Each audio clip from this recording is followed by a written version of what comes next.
Well, number one, I think before I get into that, Russ, I just want to talk briefly and about how proud I am of our football team.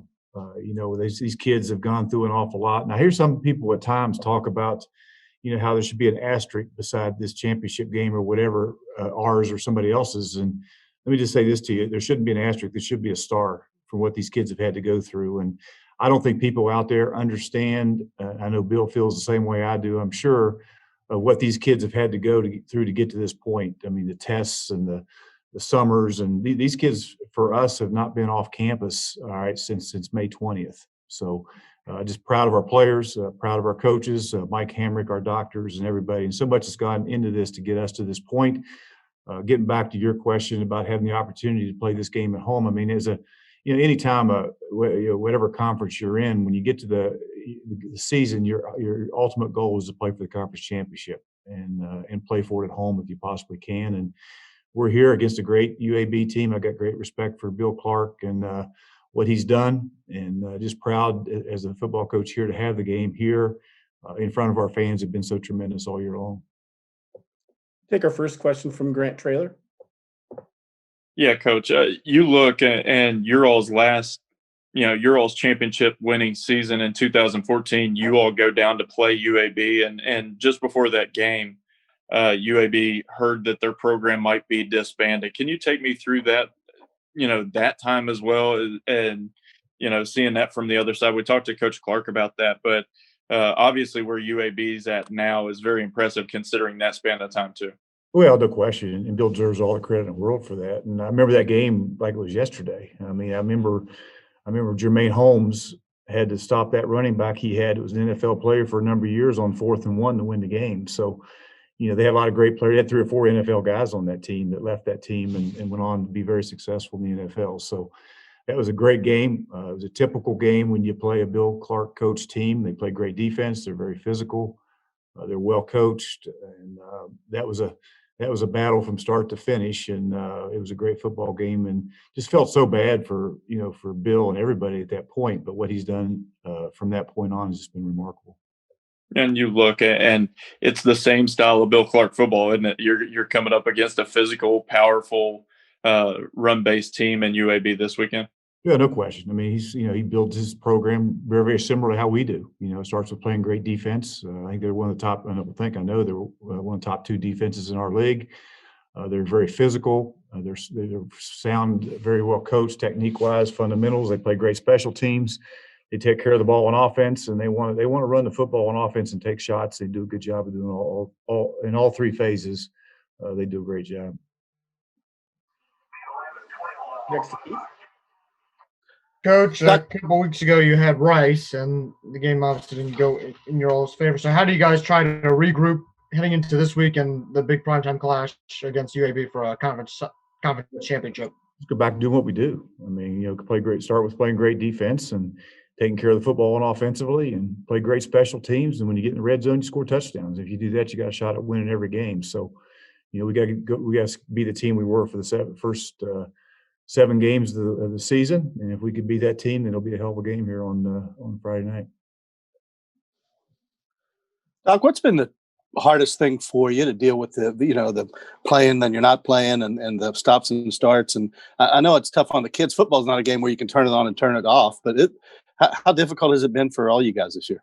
Well, I think for all of us. I mean, I think as coaches, and I didn't hear all what Bill had to say, but I mean, my gosh, I mean, not only you're preparing to go play a football game, but you're worried about 3 tests every week. You wake up the next morning and who do you got to play? So I think the biggest thing is it's the unknowns, that you're dealing with this year. I think as coaches, when you know what you're dealing with, you go forward and you get it done. Whereas now there's just so many unknowns and what's happening, and that's probably I think, and I also know as coach, I know Bill's the same way. Is we want to control everything, and this is one year where there's a lot of things that are just out of our hands, and I think that's probably the most frustrating part of coaching this year is you just can't control everything that happens, and it's out of your hands.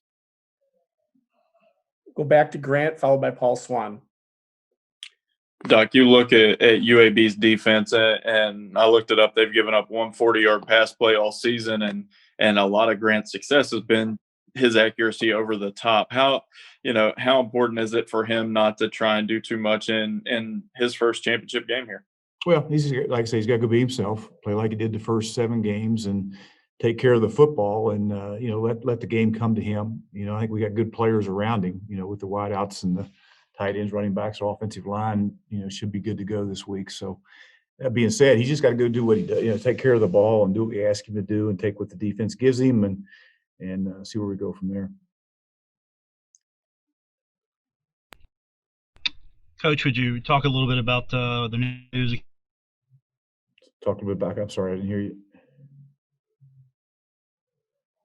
You cut out, Paul. Doc, if you would, could you talk a little bit about being named Region 4 Coach of the Year? I know you're not big on individual awards, but still, that's a pretty nice honor, and that makes you a finalist for National Coach of the Year. Well, I think that's all about our assistant coaches and our players. It's not even possible without those guys, and just proud of our coaches and our players, and happy to be where it is right now. But if that's the case, and the credit needs to go to those guys, because they're the ones that got it done. Good. Next to Jake Siegel. Coach, to know that your goal and one of your goals this season is to not just be in this game, but to win it, and to know it's right in front of you, how satisfying is it to know that through all this pandemic year, you're right where you want to be come season's end? Well, there's no question. There's obviously, that's your goal from day one, and here it is Friday night at home, and you get the opportunity to do that. But it's like I told our players, it's one thing to get the opportunity to get there. It's another thing to take advantage of that opportunity. It's going to be all about preparation against an excellent football team that's coming in here, and there's no doubt they got great players because they've been to this situation 3 years in a row now. So Bill does a great job with those guys, and they're going to be a well-coached team that's ready to go, and we got to make sure we are as well. Justin, do you have a question? Yeah, I want to go back to another point that's kind of been brought up a lot today. Coach, you've been to the Conference USA Championship. You've won it back in 2014. Now you have a new roster. None of these guys have been to this game and to what you guys are about to do Friday night and play for a title game. So how do you, as a head coach and your coaches have with experience of winning big games, try to get your group ready to go and play a tough game Friday night with a lot of eyeballs on it? Well, I think number one, we got great leadership on this football team, or we wouldn't be here. I think number two, these guys understand what they've been through since May 20th, as far as all the work and everything that's gone into it. And they understand that how to win. Obviously, we've won some games here this year, so they know what it takes to win. They know the preparation it takes and everything that goes along with it. But they also understand that if we don't go in there as a well-prepared football team and play as hard as we can possibly play, we got no chance against this team, because that's what they're going to do. Go back to Grant next, and then back to Jake. Doc, I know that we've heard you talk about this for the last decade plus now, but special teams, especially in a defensive-minded game like this one, and you look at your last championship win, and the MVP was a special teams guy. How integral is that this week? And do you feel like that hindered you all in the loss to Rice?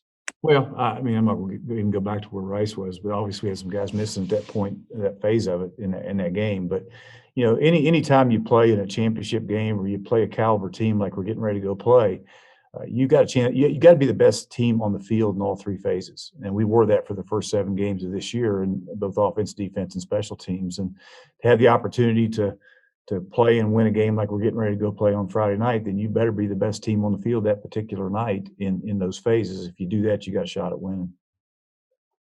Coach, we spoke with Nazi a couple minutes ago, and he said that on film, this offense kind of reminds him of the App State game. When you look at UAB's offense, would you say it's a fair comparison, or is there someone else they remind you of?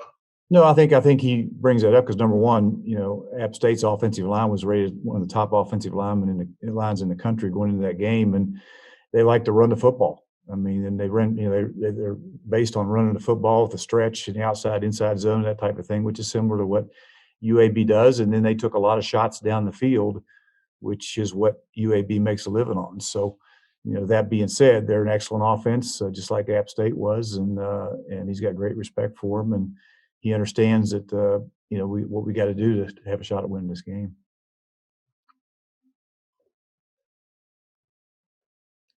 Go ahead, Jake. Coach, just one more question away from the game. Yesterday came out the annual holiday toy drive was canceled that you guys do at Walmart every year. How disappointed are you to not have that this year? Because I remember you telling me last year just how important it might be the most important off-field event that you guys do all season. Is that right? Well, I don't think there's any question. It's the most important thing we do. And, unfortunately, under the situations with what's happening right now with the COVID and all that, we just weren't able to pull it off. So, once we get this season behind us and catch our breath a little bit when we get back, we've got to do something to give back to this community and these kids that need it, like they do, because that was a great thing. I mean, we would raise over $20,000 worth of toys that we'd give to kids that would wake up on Christmas morning and wouldn't have anything. And unfortunately, that's a problem for us this year because we can't get that done, but we'll find a way to make it up at some point. Go to Keith. Hey, Doc, looking back now on the season, as you get to the end of it, if we were to tell you you'd play 8 games, that you wouldn't play non-conference games, but that you'd make the conference championship game, what would your reaction be if you knew that? I mean, did this thing even remotely go like you thought it would?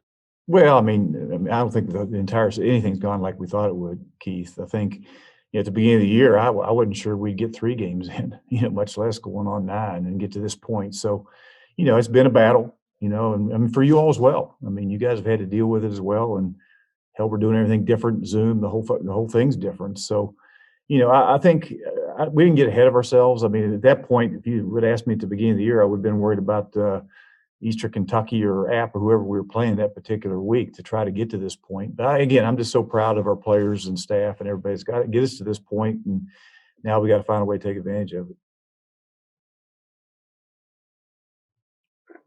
Coach Holliday, appreciate you taking time to be with us. Good luck preparing for Friday.